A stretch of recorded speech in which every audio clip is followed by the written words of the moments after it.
Sir. Class 10. Sit down, sit down.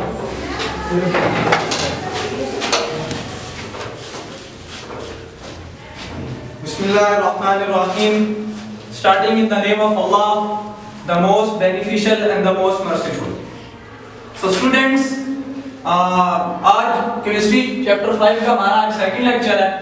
कल हमने कुछ टॉपिक्स को पढ़ा था जो कि फिजिकल स्टेट्स ऑफ मैटर थी, और इस चैप्टर के अंदर जैसा कि अगर इसको हम थोड़ा सा रिवाइज करें तो स्टेट्स ऑफ मैटर में मोस्टली हम इस चैप्टर में गैस को फोकस कर रहे हैं, और कल इस चैप्टर के पहले लेक्चर में हमने गैस की कुछ प्रॉपर्टीज को डिस्कस किया।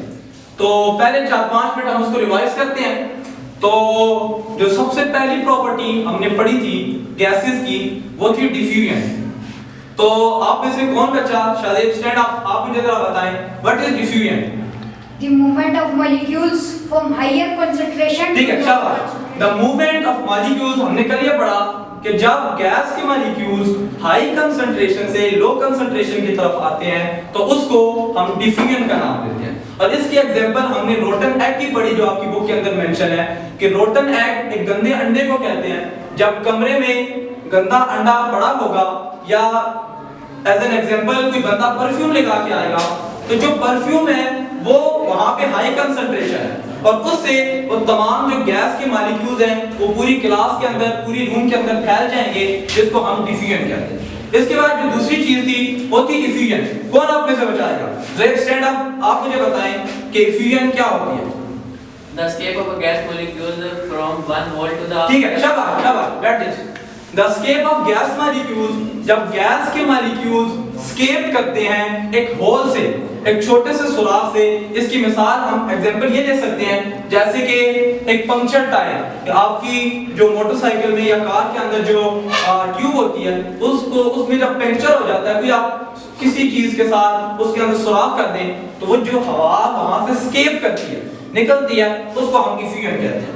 फिर इसके बाद हमने जो अगली चीज पढ़ी वो थी प्रेशर। जैसा कि आपको पता है कि प्रेशर गैस के मॉलिक्यूल्स जिस कंटेनर के अंदर होते हैं वहां पे वो क्या करते हैं, प्रेशर डालते हैं। और प्रेशर के हमने कुछ यूनिट्स पढ़े थे, जैसे कि हमने ये देखा कि जो प्रेशर होता है उसको पास्कल में भी हम मेजर कर सकते हैं, एटीएम यानी एटमॉस्फेयर के अंदर भी मेजर कर सकते हैं, और उसके साथ साथ जो उसका एसआई यूनिट है जो सिस्टम इंटरनेशनल यूनिट है उसको हम पास्कल का नाम देते हैं।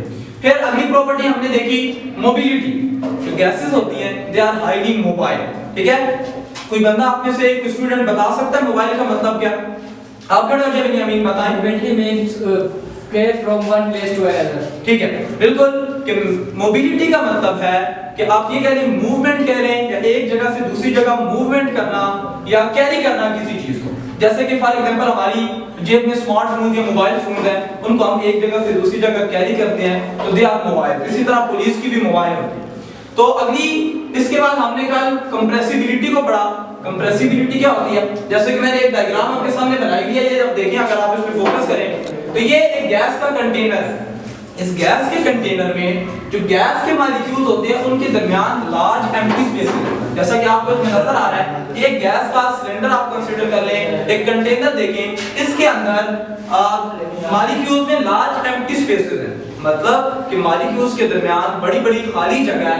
ये जो जब हम गैस के मॉलिक्यूल के ऊपर प्रेशर डालते हैं तो ये क्या हो जाते हैं, कंप्रेस हो जाते हैं, बिल्कुल दब जाते हैं। जैसे आप सेकंड डायग्राम के अंदर देख रहे हैं, पहले मॉलिक्यूल्स में फासला ज्यादा था, जब ऊपर से प्रेशर अप्लाई किया गया तो मॉलिक्यूल्स क्या हो गए, कंप्रेस हो गए। कंप्रेस आपको मतलब पता है ना, किसी चीज को दबा देना, जिसको हम कंप्रेसिबिलिटी बोलते हैं। इसके बाद हमने इफेक्ट ऑफ टेंपरेचर और प्रेशर पढ़ा, उसको हम आगे रिवाइज करेंगे कि अब हम आज के टॉपिक पे चलते हैं, जिसमें पहला टॉपिक है हमारा बॉयल्स लॉ। बॉयल्स एक साइंसदान था, इसने वॉल्यूम और प्रेशर के दरमियान रिलेशन को स्टडी किया और एक लॉ दिया। वही चीज जो मैंने अभी आपको बताई है। आपके सामने एक डायग्राम बनी हुई है गैस के कंटेनर। अब जरा इस पे फोकस करें कि ये एक गैस का कंटेनर है और इसके ऊपर ये मूवेबल पिस्टन है। पिस्टन ऐसी चीज होती है जैसे ऊपर नीचे क्या हो जाए, मूव हो जाए। हम क्या कर रहे हैं, इसके ऊपर यहां से प्रेशर को अप्लाई कर रहे हैं। जब हम प्रेशर को अप्लाई करेंगे आप नीचे दूसरी डायग्राम के अंदर देख सकते हैं कि ये जो गैस के मॉलिक्यूल्स हैं ये दब जाएंगे, इनका वॉल्यूम क्या हो जाएगा, कम हो जाएगा। वॉल्यूम गुणम को कहते हैं, गैस कितनी जगह को घेर रही है इसी को हम क्या नाम देते हैं, उसके वॉल्यूम। तो यही रिलेशन बॉयल्स ने हमें बताया। बॉयल्स ने बताया कि जो वॉल्यूम होता है गैस का ये प्रेशर के साथ इनवर्सली प्रोपोर्शनल है। इनवर्स प्रोपोर्शनल का मतलब हमने देखा हुआ है, लेकिन मैं अगर आपको रिवाइज कर रहा हूं, इनवर्स प्रोपोर्शनल का मतलब यह है कि अगर एक चीज इंक्रीज करे, एक चीज बढ़े तो दूसरी चीज क्या हो, कम हो। जैसे कि यहां आपके सामने नजर आ रहा है प्रेशर पहले इसके ऊपर नहीं था, लेकिन जैसे ही मैंने इसके ऊपर प्रेशर को बढ़ाया, प्रेशर को अप्लाई किया तो इसका वॉल्यूम क्या कर गया, डिक्रीज कर गया। तो हम ऐसे कहते हैं अगर वॉल्यूम प्रेशर बढ़े तो वॉल्यूम क्या होता है, डिक्रीज, और अगर प्रेशर कम हो जाए तो वॉल्यूम फिर क्या हो जाएगा, बढ़ जाएगा। इन दोनों का एक दूसरे के साथ इनवर्स रिलेशन है। और फिर जैसा कि हम अक्सर पढ़ते रहते हैं कि जब भी डेरिवेशन के अंदर डायरेक्ट प्रोपोर्शनल का साइन इज इक्वल टू से रिप्लेस होता है तो यहाँ पे हम एक टर्म यूज करते हैं जिसको कांस्टेंट का नाम दिया जाता है, और ये कांस्टेंट यहाँ आ जाएगा नेक्स्ट स्टेप के अंदर। ये प्रेशर जो यहाँ पे डिवाइड हो रहा है ये इज इक्वल टू इस तरफ आके प्रेशर के साथ मल्टीप्लाई होगा, तो हमारे पास जो एन टर्म बनेगी बॉयल्स लॉ की उसको हम नाम देते हैं V into P, यानी वॉल्यूम और प्रेशर का जो प्रोडक्ट होता है, जो मल्टीप्लाई होता है, वो हमेशा क्या रहता है, कांस्टेंट। क्लियर है? किसी को डाउट क्लास के अंदर? Yes, will the temperature remain constant here? जी, वेरी गुड क्वेश्चन। यहाँ पे थैंक यू बैठे। देखिए जो बॉयल्स लॉ है इसके अंदर हम सिर्फ और सिर्फ वॉल्यूम और प्रेशर का ताल्लुक पढ़ रहे हैं। यहाँ पे जो टेम्परेचर है वो हमेशा कांस्टेंट रहेगा, टेम्परेचर को चेंज नहीं करना, टेम्परेचर को एक जगह पे मेंटेन रख के हमने वॉल्यूम और प्रेशर का क्या किया, ताल्लुक पढ़ा कि एक चीज को बढ़ाने से दूसरी चीज कम हो। अगला जो दूसरा हमारा लॉ है आज का वो है चार्ल्स लॉ। बिल्कुल, चार्ल्स भी एक साइंसदान था, इसने भी एक लॉ पेश किया गैसेस के बारे में, और ये भी बहुत सिंपल है। इसके अंदर जैसे आपको नजर आ रहा है फर्स्ट डायग्राम के अंदर आप देखें गैस का मॉलिक्यूल, एक कंटेनर के अंदर गैस के मॉलिक्यूल्स आपको नजर आ रहे हैं और उनके दरमियान देखिए स्पेसेस बहुत कम है, लेकिन मैंने इसके नीचे फ्लेम ऑन कर दिया, इसके नीचे चूल्हे को ऑन कर दिया जो कि इसको हीट दे रहा है। अब जब गैस के मॉलिक्यूल्स को हीट मिलती है तो उनकी काइनेटिक एनर्जी क्या हो जाती है, बढ़ जाती है। और आपको पता है kinetic energy is directly related to motion of body. जब काइनेटिक एनर्जी बढ़ेगी तो इनके मॉलिक्यूल्स का मोशन भी बढ़ेगा। जब मोशन बढ़ेगा तो ये मॉलिक्यूल्स, जैसे कि दूसरे डायग्राम में आप देख सकते हैं, ये मॉलिक्यूल्स अपनी दीवारों के साथ, अपने पिस्टन के साथ टकराएंगे।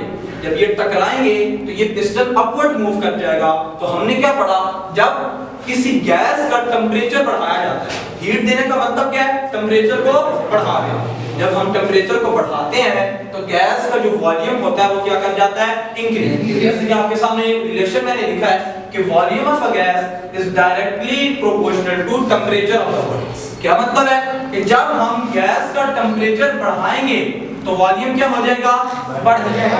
इसकी बहुत सिंपल एग्जांपल आप देख सकते हैं कि आप अगर एक बैलून ले लें, बैलून के अंदर भी गैस है, बैलून के अंदर भी क्या है, आप उसको कैंडल के नीचे रखें, मोमबत्ती के नीचे रखें या किसी भी फ्लेम के नीचे रखें तो वो 1 सेकंड में बर्स्ट कर जाएगा। क्यों बर्स्ट करेगा कि जो बैलून है उसके अंदर जो गैस है उसका प्रेशर बढ़ जाएगा। वो जो गैस के मॉलिक्यूल्स हैं वो बैलून के साथ जोर जोर से क्या करेंगे, टकराएंगे। तो वो टकराना शुरू करेंगे तो वो जो बैलून है वो क्योंकि इतना प्रेशर बर्दाश्त नहीं कर सकता तो वो क्या हो जाएगा, बर्स्ट कर जाएगा, यानी फट जाएगा। अब फिर सेम वही बात, जब भी हम प्रोपोर्शनल का साइन इक्वल टू से रिप्लेस करते हैं तो एक टर्म यूज होती है जिसको हम कांस्टेंट कहते हैं। तो चार्ल्स लॉ का जो एंड रिजल्ट, जो एंड इक्वेशन हमारे पास आती है, ये T यानी टेम्परेचर वॉल्यूम के नीचे आके डिवाइड होगा और हम कहेंगे volume by temperature is equal to constant. Clear? किसी को इसमें डाउट है तो क्वेश्चन कर सकते जी। What is the difference between Boyle's law and Charles' law? Okay, sit down. देखिए बॉयल्स और चार्ल्स लॉ में जो मेन डिफरेंस है वो यही है कि हम जो इसकी फर्स्ट इक्वेशन से जाहिर हो रहा है कि बॉयल्स लॉ में हम वॉल्यूम और प्रेशर का ताल्लुक पढ़ रहे हैं, वॉल्यूम और प्रेशर का, और इसमें टेम्परेचर हमेशा कांस्टेंट है, यानी टेम्परेचर का कोई रोल नहीं है। और दूसरी तरफ चार्ल्स लॉ में हम वॉल्यूम और टेम्परेचर का रिलेशन पढ़ते हैं और इसमें प्रेशर अब कांस्टेंट रहता है। यानी हम ये कह सकते हैं कि चार्ल्स लॉ में जो ताल्लुक दो चीजों का हम पढ़े हैं वो क्या है, एक वॉल्यूम दूसरा टेम्परेचर। यानी वॉल्यूम और टेम्परेचर का आसान अल्फाज में हम इसको ऐसे समझ सकते हैं, जब हम वॉल्यूम और टेम्परेचर का ताल्लुक पढ़ेंगे तो वो चार्ल्स लॉ है, और जब हम वॉल्यूम और प्रेशर का आपस में रिलेशन पढ़े हैं तो वो बॉयल्स लॉ है। अब नेक्स्ट टॉपिक है हमारा इवेपोरेशन। बहुत सिंपल सा, बहुत आसान सा टॉपिक है। आप लोग अगर